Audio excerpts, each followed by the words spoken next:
पारू या मालिकेच्या आजच्या भागात आपण पाहणार आहोत.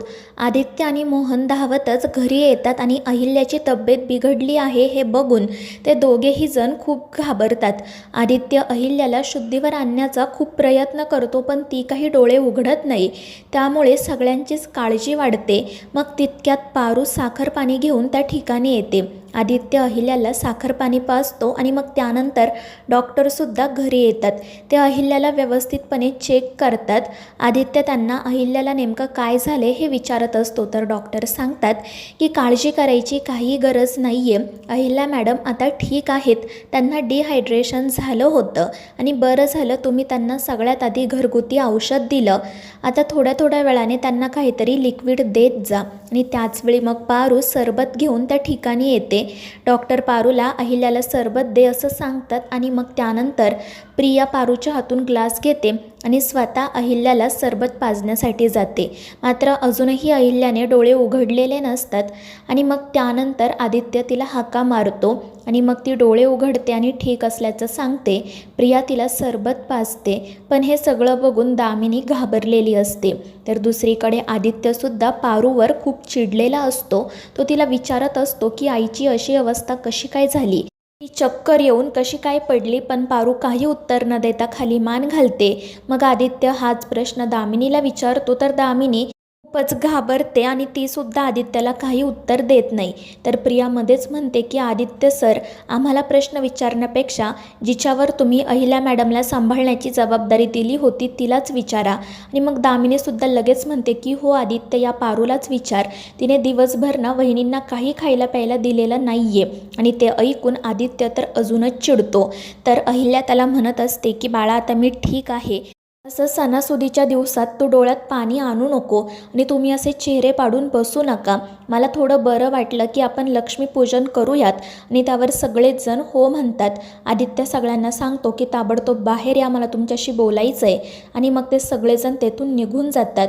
पारू मात्र अहिल्याकडे बघत मनाशी म्हणत असते की देवी आई मला माफ करा. माझ्याकडून छोटी मोठी चूक नाही तर मोठं पाप घडलंय. आणि मग ती तिथून जाण्यासाठी निघते. पण बाहेर आल्यावर दामिनी तिला अडवते.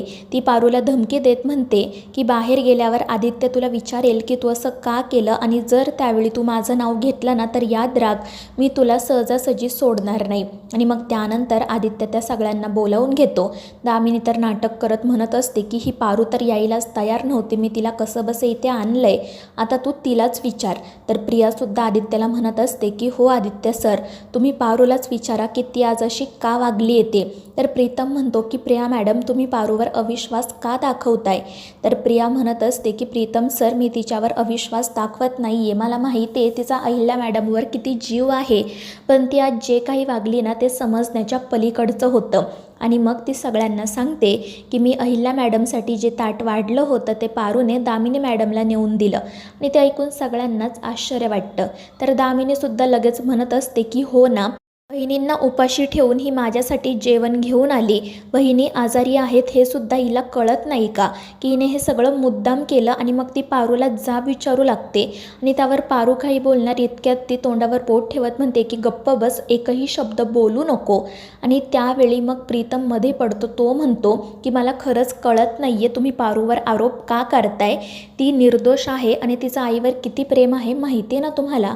पण दामिनी काही ऐकायला तयारच नसते. पण मग आदित्य म्हणतो की दामिनी काकू बास कर, आता तू काही बोलू नको, कारण माझा पारूवर पूर्ण विश्वास आहे. तुम्ही जे काही सांगताय ना ते पारू करणं शक्यच नाही. आणि जर तिने असं केलं असेल ना तर त्यामागे नक्कीच काहीतरी कारण असणार. आणि आदित्यचा तो विश्वास बघून पारूचे डोळे नकळतपणे भरून येतात. आणि मग ती म्हणते की Aditya sir, Pritam sir, Priya madam जे काही सांगतायत ना ते खरं आहे. त्यांनी अहिल्या मॅडमसाठी जे ताट वाढलं होतं ते मी दामिनी मॅडमला नेऊन दिलं. मी आज अहिल्या मॅडमला दिवसभर उपाशी ठेवलं, त्यांना काहीच खायला प्यायला दिलं नाही. आणि ते ऐकून सगळ्यांच्या पायाखालची तर जमीनच सरकते. दामिनी लगेच म्हणत असते की बघितलं ना, मी तुम्हाला सांगितलं होतं या पारूवर विश्वास ठेवू नका, ही खूप फेक मुलगी आहे, ही ना इथे फक्त आपल्या प्रॉपर्टीसाठी आली आहे, हिला नक्कीच वहिनींचा काटा काढायचा असणार. मात्र आदित्य म्हणतो की दामिनी काकू बास कर. आणि मग तो पारूलाच विचारतो की पारू, तुला माझी शपथ आहे, सांग तू अशी का वागली.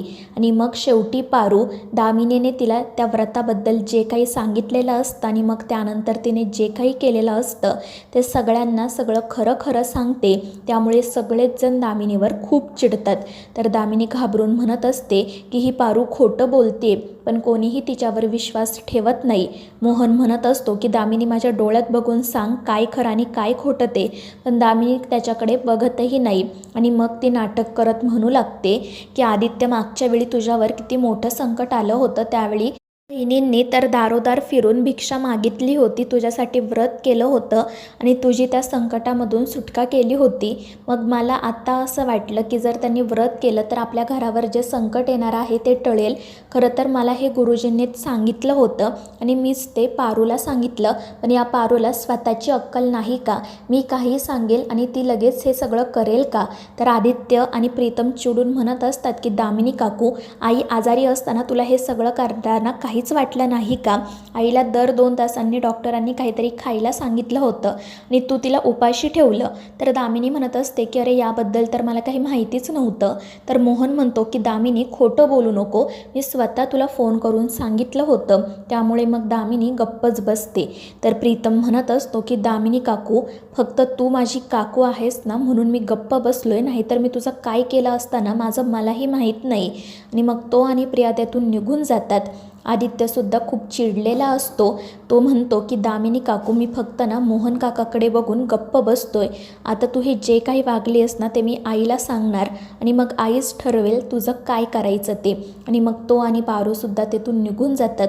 तर दामिनी लगेच मोहनसमोर रडायला सुरुवात करते, म्हणू लागते की मी या घराच्या भल्यासाठी काही केलं ना तरी प्रत्येक वेळी मीच तोंडावर पडते. आणि ती तेथून निघून जाते. त्यानंतर मग पारू अहिल्यासाठी जेवण घेऊन जाते. ते स्वतःच्या हाताने अहिल्याला जेवण भरवत असते आणि त्या दोघींना एकत्र बघून आदित्यला खूप आनंद होतो. तो मनाशी म्हणत असतो की आईचा आणि पारूचा एकमेकींवर खूप जीव आहे. त्या दोघी एकमेकींशी कोणत्या धाग्याने बांधल्या गेल्या आहेत देवालाच माहिती, पण त्या दोघी माझ्या आयुष्यात आहेत, हाच माझ्या आयुष्याचा सगळ्यात महत्त्वाचा भाग आहे. देव कधीच या दोघींना वेगळं करणार नाही. तर दुसरीकडे अहिल्या पारूला विचारत असते की काय गं पारू, कोणत्या जन्माचा बदला घेत होतीस तू माझ्याकडून? साधं तू मला दिवसभर पाणीसुद्धा दिलं नाही. आणि ते ऐकून पारू रडू लागते आणि अहिल्याची माफी मागू लागते. मग आदित्यसुद्धा त्या ठिकाणी येतो आणि दामिनीने जे काही केलेलं असतं ते सगळं तो अहिल्याला सांगतो.